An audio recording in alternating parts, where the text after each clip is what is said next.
यदि आप अपने बच्चों की शादी में हो रही लगातार देरी को लेकर परेशान रहते हैं, बहुत ज़्यादा कोशिश आप कर रहे हैं, लेकिन बच्चों की शादी के लिए कहीं पर भी रिश्ता पक्का नहीं हो रहा है, तो ये वीडियो आपके लिए है। 29 मार्च 2025 शनिश्चरी अमावस्या के दिन किया गया एक छोटा सा उपाय आपके बच्चों की शादी में आ रही बड़े से बड़ी अड़चन को तत्काल दूर करके जल्द से जल्द शादी होने का एक प्रबल योग बना सकता है। 29 मार्च 2025 को शनिदेव अपना राशि परिवर्तन भी कर रहे हैं। शनिश्चरी अमावस्या के दिन शनिदेव का राशि परिवर्तन करना अपने आप में एक अद्भुत योग बन जाता है। ऐसे अद्भुत योग में यदि आप ये उपाय करते हैं तो इसका जो रिजल्ट है वो 100% आपको मिलेगा। ये उपाय यदि बच्चे खुद करना चाहें तो खुद भी कर सकते हैं, लेकिन मुझे पता है आजकल के जो बच्चे होते हैं उनके पास समय नहीं होता है उपाय करने के लिए, अपने काम में, अपनी जॉब में, अपनी एजुकेशन में बहुत ज़्यादा व्यस्त रहते हैं। तो ऐसी सिचुएशन में माता पिता अपने बच्चों के शीघ्र विवाह के लिए ये उपाय जरूर करें। कई बार सिचुएशन क्या होती है, आपके बच्चे दिखने में सुंदर होते हैं, उनकी अच्छी खासी जॉब भी होती है, या फिर अपना खुद का काम होता है, भगवान की कृपा से आपका बैकग्राउंड भी काफी अच्छा है, इतना कुछ होने के बावजूद भी शादी के लिए रिश्ता पक्का होने में बार बार अड़चने आती रहती हैं। इसका मुख्य कारण क्या होता है, जन्म कुंडली का जो सप्तम भाव या फिर सप्तम भाव का स्वामी यदि पाप प्रभाव में आ जाए, विच्छेद करवाने वाले ग्रहों के प्रभाव में आ जाए, तो फिर ये सिचुएशन बन जाती है।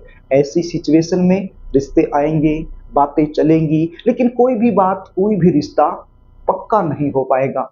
यदि पक्का हो भी जाए तो बिल्कुल एंड में कोई ना कोई ऐसी बात निकल कर सामने आएगी जिसके चलते रिश्ता टूट जाएगा। कभी लड़की वाले मना कर देंगे, कभी लड़के वालों की तरफ से ना हो जाएगी, देखने वाले आएंगे, देख कर चले जाएंगे, लेकिन किसी भी प्रकार का पॉजिटिव रिप्लाई सामने से आपको मिल नहीं पाएगा।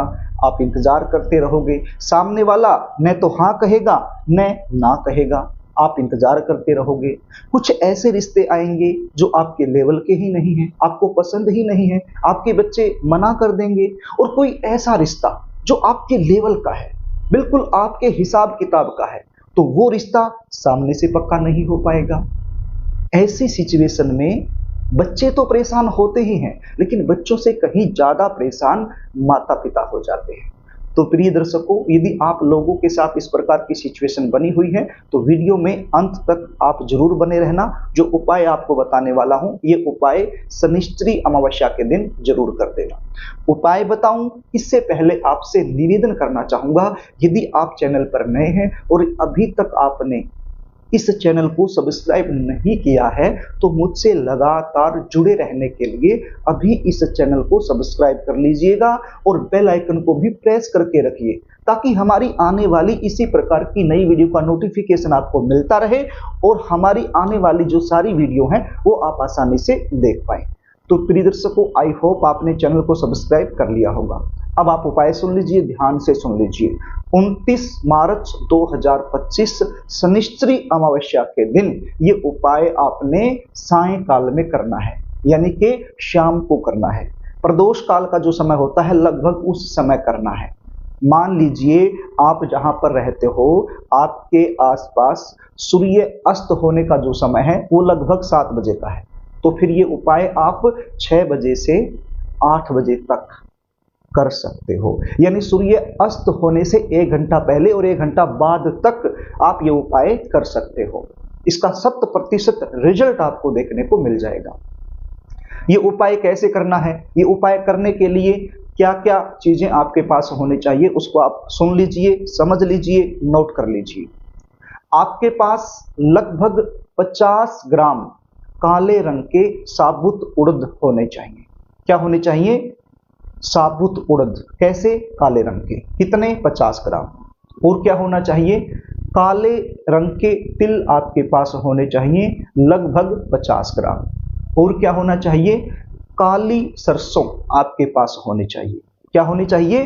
काली सरसों आपके पास होनी चाहिए, लगभग 50 ग्राम। तो ये तीनों चीजें आपके पास होनी चाहिए और साथ में 1 रुपए का सिक्का आपके पास होना चाहिए। तो ये 4 चीजें आपके पास होनी चाहिए और एक काले रंग का कपड़ा, रुमाल के साइज का, या फिर रुमाल से थोड़ा सा बड़ा भी हो सकता है, कोई दिक्कत नहीं है, लेकिन साफ सुथरा, बिल्कुल फ्रेश होना चाहिए, ताजा होना चाहिए, प्रयोग किया हुआ कपड़ा नहीं चलेगा। तो लगभग रुमाल के साइज का एक काले रंग का कपड़ा आप ले लीजिए और इस काले रंग के कपड़े में ये 50 ग्राम उड़द, 50 ग्राम तिल, 50 ग्राम काली सरसों और 1 रुपए का सिक्का, ये चीजें इस काले रंग के कपड़े में रख लीजिए और एक इसकी पोटली बना लीजिए। और क्या चाहिए?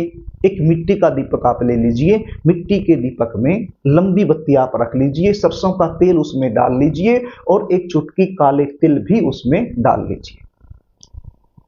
तो अब ये 2 चीजें आपके पास हो गई, एक तो ये पोटली हो गई और एक ये दीपक हो गया। अब ये जो पोटली है, ये पोटली आप उस बच्चे के सिर के ऊपर से 7 बार घुमा लीजिए जिसकी जल्दी शादी के लिए ये उपाय आप कर रहे हैं। यदि आप बच्चे खुद हैं तो अपने सिर से घुमा लीजिए और यदि आप माता पिता हैं तो बच्चे के सिर के ऊपर से घुमा लीजिए, चाहे वो लड़का हो या लड़की हो, कोई भी हो सकता है, तो उसके सिर के ऊपर से 7 बार इसको आप घुमा लीजिए, क्लॉकवाइज या एंटी क्लॉकवाइज, कैसे भी आप घुमा सकते हो। मान लीजिए बच्चे घर में नहीं हैं, कहीं बाहर हैं, तो फिर बच्चे के सिर के ऊपर से आप कैसे घुमाएंगे? तो ऐसी सिचुएशन में बच्चों का फोटो घर में हो सकता है, उसके सिर के ऊपर से आप घुमा सकते हो। यदि फोटो भी अवेलेबल नहीं है तो मानसिक रूप से आप बच्चे के सिर के ऊपर से घुमा सकते हो। अपनी आंखें बंद करके ऐसा महसूस कर लीजिए कि आपका जो बच्चा है वो आपके सामने ही बैठा हुआ है और आप उसके सिर के ऊपर से 7 बार घुमा रहे हैं। मानसिक रूप से यदि आप घुमाते हैं तो भी आपको 100% रिजल्ट मिलेगा। तो पोटली को सिर के ऊपर से घुमा लीजिए और फिर ये पोटली और ये दीपक लेकर आप किसी भी पीपल के पेड़ के नीचे चले जाइए शनिश्चरी अमावस्या के दिन सायंकाल में। अब पीपल का पेड़ कहीं भी हो सकता है, पार्क में भी हो सकता है, शनि मंदिर में भी हो सकता है, हनुमान मंदिर में भी हो सकता है, शिव मंदिर में भी हो सकता है, कहीं भी हो सकता है। आप पीपल के पेड़ के नीचे चले जाइए। कोशिश कीजिए ऐसे पीपल के पेड़ के नीचे जाने की जो पीपल का पेड़ पूजित हो, यानी कि आपके अलावा और लोग भी उस पीपल के पेड़ को पूजते हो। तो ऐसे पीपल के पेड़ के नीचे आप चले जाइए और पश्चिम दिशा की तरफ अपना मुख कर कर बैठ जाइए। कौन सी दिशा में? पश्चिम दिशा की तरफ अपना मुख कर लीजिए और ये जो दीपक है ये आप पीपल के पेड़ की जो जड़ है वहां पर रख दीजिए और जो बत्ती का जो मुख है वो भी पश्चिम दिशा की तरफ कर दीजिए और दीपक को जला दीजिए अपनी मनोकामना बोलते हुए। उसके बाद ये जो पोटली आपने ली है ये पोटली भी दीपक के पास ही रख दीजिए और जल्दी शादी होने के लिए शनिदेव महाराज से प्रार्थना कीजिए। आपके कुल के जो पितृ देवता हैं उनसे भी जल्दी शादी होने के लिए प्रार्थना कीजिए। परम पिता परमेश्वर से भी जल्दी शादी होने के लिए प्रार्थना कीजिए। उसके बाद यदि संभव है तो पीपल के पेड़ की 3 परिक्रमा आप कर लीजिए अपनी मनोकामना बोलते हुए। और यदि पीपल की परिक्रमा करना संभव नहीं है तो फिर अपनी खुद की आप परिक्रमा कर लीजिए। जहां पर आप बैठे हो सीधे आप खड़े हो जाइए और 3 बार गोल गोल घूम जाइए तो वो परिक्रमा ही मानी जाएगी। तो इस प्रकार से ये छोटा सा उपाय आपने शनिश्चरी अमावस्या के दिन यदि कर दिया तो इसका जो रिजल्ट है वो आपके सामने होगा। प्रिय दर्शकों, यदि आप अपने बच्चों की जन्म कुंडली का विश्लेषण मुझसे करवाना चाहते हैं, जानना चाहते हैं कि शादी कब होगी, कौन से महीने में, कौन से साल में होगी, कैसे परिवार में होगी, कौन सी दिशा में होगी, शादी के बाद का जीवन कैसा रहेगा, शादी में लगातार देरी क्यों हो रही है और जन्म कुंडली के आधार पर विशेष रूप से आपको क्या करना चाहिए, क्या नहीं करना चाहिए, जल्द से जल्द शादी कैसे हो, यदि ये सारी जानकारी आप मुझसे लेना चाहते हैं तो स्क्रीन पर दिए गए व्हाट्सएप नंबर के जरिए आप मुझसे संपर्क कर सकते हैं।